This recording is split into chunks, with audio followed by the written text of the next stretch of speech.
নমস্কার, গল্পকথার আসরে সবাইকে স্বাগত জানাই।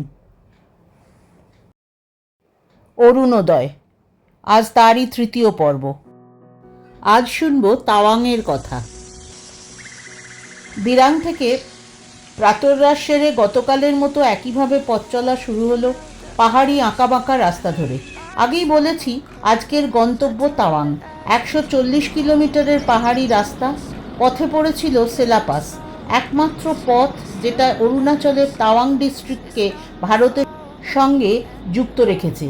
মাঝে মধ্যেই গাড়ি থামিয়ে পথের দুপাশের নৈসর্গিক সৌন্দর্যকে ক্যামেরাবন্দি করছি বটে আমরা, তবে মন ক্যামেরার সঙ্গে হাত ক্যামেরার এঁটে ওঠার সাধ্য কী? সৌন্দর্যে আপ্লুত আমরা অবশেষে পৌঁছলাম সেলাপাস। সমুদ্রপৃষ্ঠ থেকে 13,700 ফিট উপরে সেলাপাস তাওয়াংয়ের প্রবেশদ্বার। এখান থেকে তাওয়াংয়ের দূরত্ব 67 কিলোমিটার।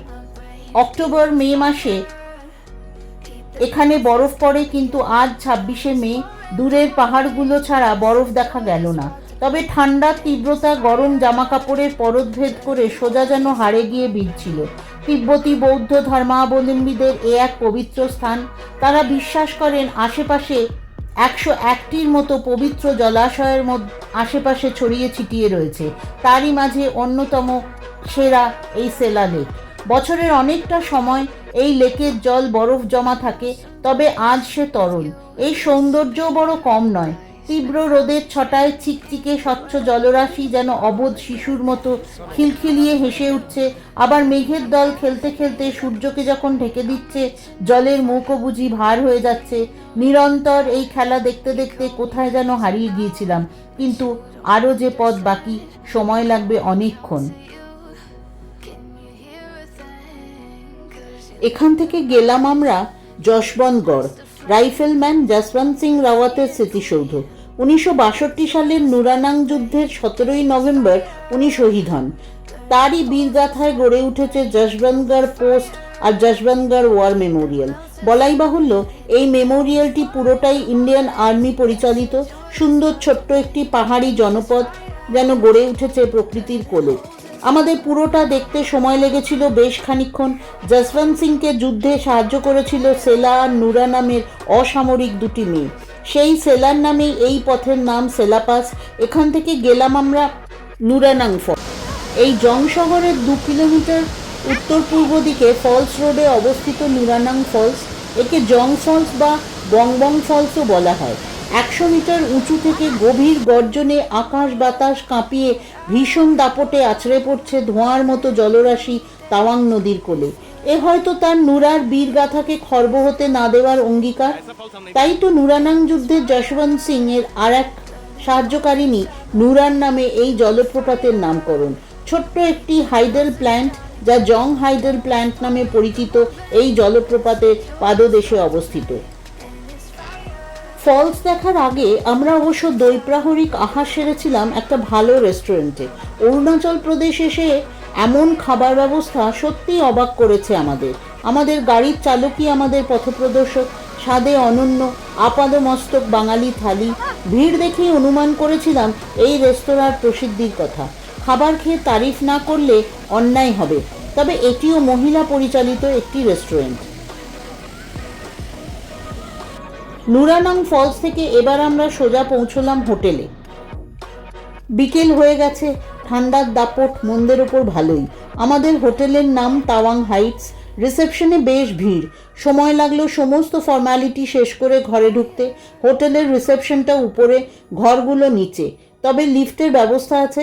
পাশাপাশি দুটি ঘর আমাদের, সুন্দর গোছানো ব্যবস্থা।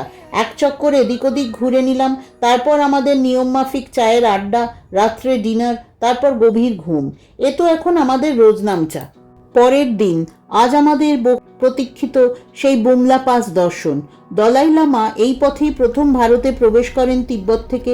তাওয়াং থেকে দূরত্ব 37 কিলোমিটার। এখান থেকে বুমলা পাস যাওয়ার আলাদা গাড়ি মেলে।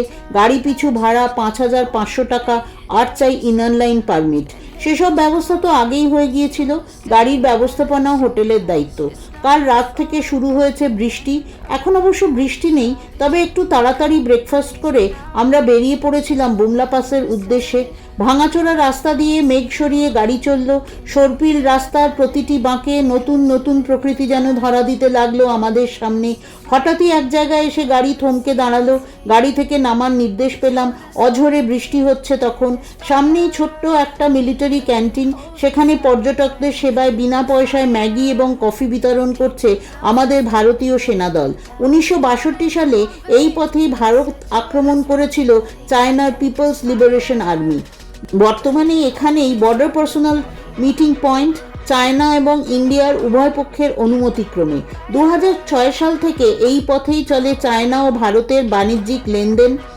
দূর থেকে হলো চৈনিক সেনাদের সঙ্গে মুলাকাত। 43 কিলোমিটার দূরে ওপাশে চায়নার সোনা কাউন্টি। 15,200 ফিট ওপরে বিপুল বিস্তারে ছড়িয়ে আছে ভারত চীন সীমান্তের হিমালয় পর্বতশৃঙ্গ। তবে একদম সামনে এসে সে পাহাড় কিন্তু আমার অদেখাই রয়ে গেল। সেদিন সে ছিল মেঘে ঢাকা। আজ বুঝি তার বৃষ্টির সঙ্গে অভিসারে যাওয়ার দিন। সুদূর রাঁচি থেকে দৌড়ে এসেও দেখা হলো না আমার ভুটানের দুমখার পাহাড়। অবগুণ্ঠিত রয়ে গেল আমাদের সামনে। দেখা হলো না ঠিকই, কিন্তু বৃষ্টিকে বলে এলাম তাদের এ বাসরসজ্জা আমারই মনের প্রকাশ, তাদের এই রূপ আমার নস্টালজিয়া। আরও একজন আছে পৃথিবীতে যে আমার এই ভালোবাসার সাক্ষী। বুমলা পাস থেকে ফেরার পথে 7 কিলোমিটার দূরে মাধুরী লেক, যার আসল নাম সাঙ্গেস্টার লেক। একটি ভূমিকম্পের প্রভাবে পাহাড়ি পাথর, বোল্ডার এবং উপড়ে যাওয়া গাছ চিরে সৃষ্টি হয়েছিল এই লেক। মাধুরী দীক্ষিত অভিনীত হিন্দি সিনেমা কোয়েলার শুটিং হয়েছিল এখানে। সেই থেকে নতুন নাম হয় মাধুরী লেক। ঘন মেঘের চাদরে সেদিন মাধুরী লেকও ধরা দেয়নি আমাদের সামনে। বেশ কিছুটা নেমে এসে আমরা দেখা পেলাম পাঙ্গা টেংসো লেক, অর্থাৎ পিটিসো, তিব্বতী ভাষায় ছো শব্দের অর্থ লেক। ততক্ষণে আকাশ পরিষ্কার হয়ে গেছে। তুষারাবৃত হিমালয় সুউচ্চ শৃঙ্গের ঘেরাটোপের মাঝে স্বচ্ছ জলের অপার ভাণ্ডার যেন। গাড়ি থেকে নেমে চোখ ফেরানো দায়। মন মাতাল করা অপরিযাপ্ত রূপের ডালি হাতে প্রকৃতি যেন আজ অঙ্গীকারবদ্ধ। তার বিভিন্ন রূপ মেলে ধরবেই সে আমাদের সামনে। অনন্য এক অনুভূতি। ভাষায় প্রকাশে অপারক আমি বোধ করি এই প্রচেষ্টায় ক্ষান্ত দেয়াই শ্রেয়। আমরা দুপুরবেলা হোটেলে ফিরে এসেছিলাম সবাই। ভেবেছিলাম আজ তিব্বতী খানায় মন ভরাবো, সৎসাহস দেখিয়েছিলামও বটে, কিন্তু শেষ পর্যন্ত কৃতকার্য হইনি। বিফল মনোরথে হোটেল ফিরেই লাঞ্চ করেছিলাম। সেই দিন বিকেলটা হোটেলেই বসেছিলাম। যথারীতি গল্প আর আড্ডা, সঙ্গে চলেছিল চায়ের আসর। বাইরে অনবরত ছেড়ে ছেড়ে বৃষ্টি হচ্ছে। আজ আমাদের ট্যুরের 6ষ্ঠ দিন। ঘুম ভাঙল সেই 7 সকালে। 4টেতেই এখানে সকাল হয়ে যায়। সকালে উঠে আমাদের নিত্য নৈমিত্তিক রুটিন। প্রাতঃভ্রমণ সেরে ফিরে এলো সমর্জিতা তিওয়ারিজি। তারপর রোজকার রুটিন, চা, সঙ্গে আড্ডা, তারপর সাজুগুজু করে ডাইনিং হলে প্রাতরাশ। আজ যাব আমরা তাওয়াং মনেস্ট্রি দেখতে। ভারতবর্ষের সবথেকে বড় বৌদ্ধিক মনেস্ট্রি, এশিয়ার মধ্যে দ্বিতীয় বৃহত্তম। তিব্বতীদের কাছে এটি গ্যাডেন নামগেল ল্যাটসে নামে পরিচিত, অর্থাৎ the divine paradise of complete victory. সপ্তদশ শতকের শেষ ভাগে পঞ্চম দালাই লামার ইচ্ছায় প্রতিষ্ঠিত হয়েছিল এই মনেস্ট্রি। 3টি তলায় বিভক্ত এটি। 925 ফিট দৈর্ঘ্য পরিখায় আবদ্ধ। মনেস্ট্রি কমপ্লেক্সের মধ্যেই 65টি রেসিডেন্সিয়াল বিল্ডিং রয়েছে আর সমৃদ্ধ এর লাইব্রেরি। বহু প্রাচীন মূল্যবান স্ক্রিপচার্স রাখা আছে এখানে। এখান থেকে পুরো তাওয়াং শহরটাকে দেখা যাচ্ছে। আর ওই যে দূরে দেখা যাচ্ছে বিশাল আকার বুদ্ধ মূর্তিটি, এই সেই বুদ্ধমূর্তি যা তাওয়াং প্রবেশ করার সাথে সাথে আমরা দেখছি বারংবার। গাড়িতে বসে ড্রাইভারকে বলাতে সে নিয়ে গেল সেখানে। চোখ ঝলসানো সোনালি রঙের বিশাল আকার বুদ্ধমূর্তি এটি। প্রতিষ্ঠিত হয়েছিল 2015 সালে। অনেক নামের মধ্যে বুদ্ধদেবের আর এক নাম ছিল শাক্যমুনি। এই নামেই এই মূর্তি অনুসরিত হয়েছে। ছোট্ট একটি পাহাড়ের চূড়ায় শাক্যমুনি বুদ্ধ। এইসব দেখতে দেখতেই আমাদের দুপুর গড়িয়ে গিয়েছিল। ভেবেছিলাম বাইরেই কোথাও মধ্যাহ্ন ভোজন করব, কিন্তু আজ তা হয়নি বলাই বাহুল্য। হোটেল ফেরার পথে গিয়েছিলাম আমরা তাওয়াং ক্রাফট সেন্টারে। খুব ভালো লেগেছিল। নানা ধরনের অরুণাচলী হাতের কাজের সংগ্রহশালা এটি। এক মনে বসে মহিলারা বিভিন্ন রকমের হাতের কাজ করে চলেছে।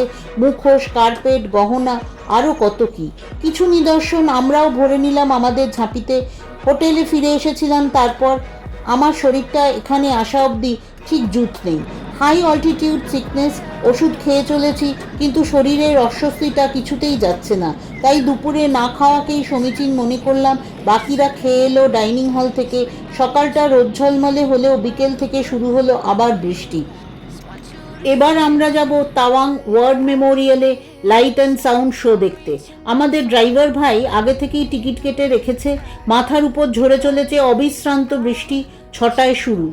ওয়েটিং রুমে অপেক্ষা করতে হয়। কুপনের নাম্বার অনুযায়ী ডাক পড়বে দফায় দফায়। ভারতে চায়না আক্রমণের ইতিবৃত্ত কাহিনী আর একবার শুনলাম। 40 মিনিটের শো। একটা কথা বলা হয়নি, সেদিন ছিল রেনু আর তিওয়ারির 39তম বিবাহবার্ষিকী। তাই সে রাত ছিল বিশেষ এক রাত, তার সঙ্গে ডিনারের বিশেষ ব্যবস্থা।